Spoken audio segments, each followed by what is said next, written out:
Example আমাদের প্রথম প্রশ্নে বলে দেওয়া আছে লেনদেন নয় কোনগুলো সেটা চিহ্নিত করার জন্য।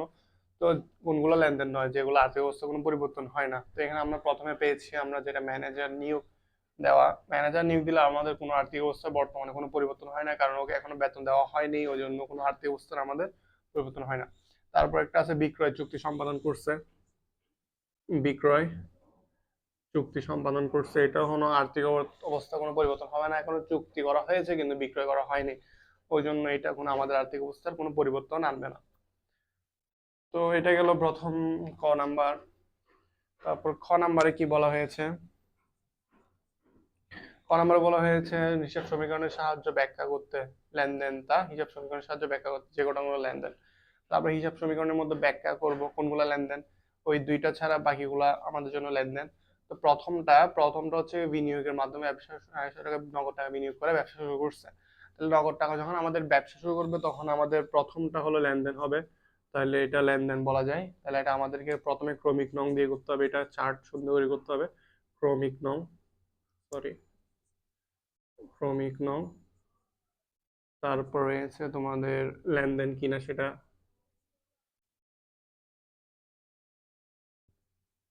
সেটা এখানে লেখা হবে।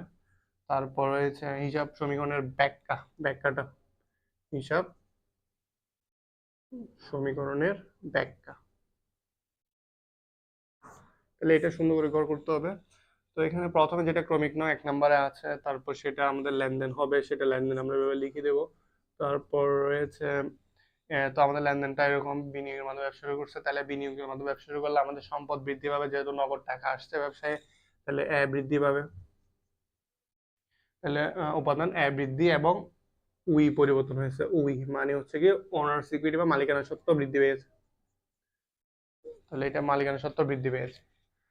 তারপর রয়েছে দ্বিতীয় নম্বরে ব্যবসায়ের আসবাবপত্র ক্রয় করছে, আসবাবপত্র ক্রয় করলে আমাদের সম্পদ বৃদ্ধি পায়, আর একদিকে আমাদের সম্পদ হ্রাস পায় যেহেতু নগদ টাকা আমি প্রদান করে দিই, তাহলে এটাও লেনদেন। তাহলে এদিকে আমার আয় বৃদ্ধি পাবে ওইটার কারণে। তারপর একদিকে আমাদের আসবাবপত্র বৃদ্ধি পেয়েছে বা সম্পদ বৃদ্ধি পেয়েছে, আর একদিকে নগদ টাকা কমে গেছে, তাহলে ওইদিকে আবার আয়ও হ্রাস পেয়েছে। তারপরেরটা হলো পণ্য ক্রয় করছে 3 নম্বরে।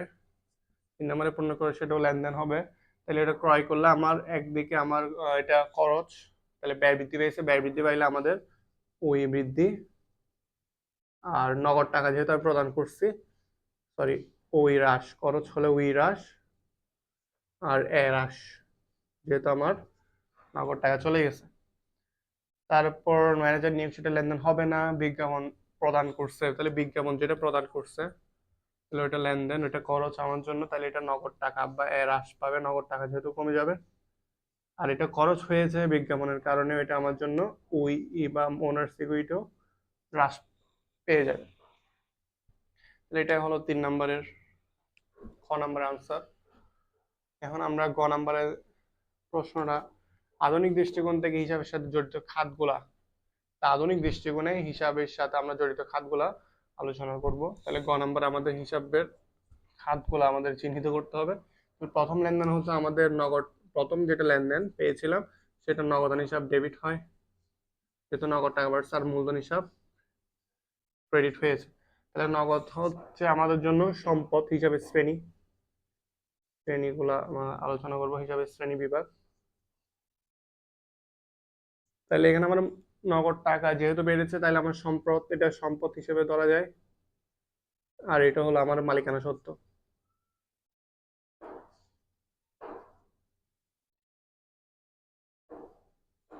তারপর দ্বিতীয় লেনদেনটাতে আহ ওইটা আসবাবপত্র ক্রয় করলে আসবাবপত্র বার প্রয়োজন, আসবাবপত্র ডেবিট, আর নগদ টাকা যেহেতু ক্রয় করা হয়েছে ওই জন্য নগদান হিসাব ক্রেডিট হবে। তাহলে দুটোটাই এখানে মূলত সম্পদ, একদিকে সম্পদ বাড়বে অন্যদিকে সম্পদ কমবে। 3 নম্বরে বলা হয়েছে নগদে পণ্য ক্রয় করছে, নগদে পণ্য ক্রয় করলে তাহলে আমাদের ক্রয় হিসাব ডেবিট হয়, ক্রয় হিসাব। আরেকদিকে আমাদের সেটা নগদে যেহেতু ক্রয় করছে জন্য নগদান হিসাব ক্রেডিট হবে। তাহলে ক্রয়টা আমার জন্য খরচ, ওই জন্য এটা খরচ হিসাবের শ্রেণী হচ্ছে খরচ, আর নগদটা তো সম্পদ as well। তারপর এরপরটাতে আমাদের ম্যানেজার নিয়োগ দিচ্ছে, সেটা হবে না। তবে বিজ্ঞাপন যেটা প্রদান করছে তাহলে আমাদের বিজ্ঞাপনটা খরচ, বিজ্ঞাপনটা ডেবিট হয়, যেহেতু এটা খরচ বৃদ্ধি পেয়েছে। তারপর একদিকে নগদান হিসাব হ্রাস পাবে, কারণ এটা খরচ হয়েছে, আমি নগদ টাকা প্রদান করছি, তাহলে বিজ্ঞাপনটা খরচ হিসাব, আর নগদানটাই অ্যাজ ইউজুয়াল সম্পদ। এটাই হলো আমাদের শ্রেণী বিভাগ হিসাবে।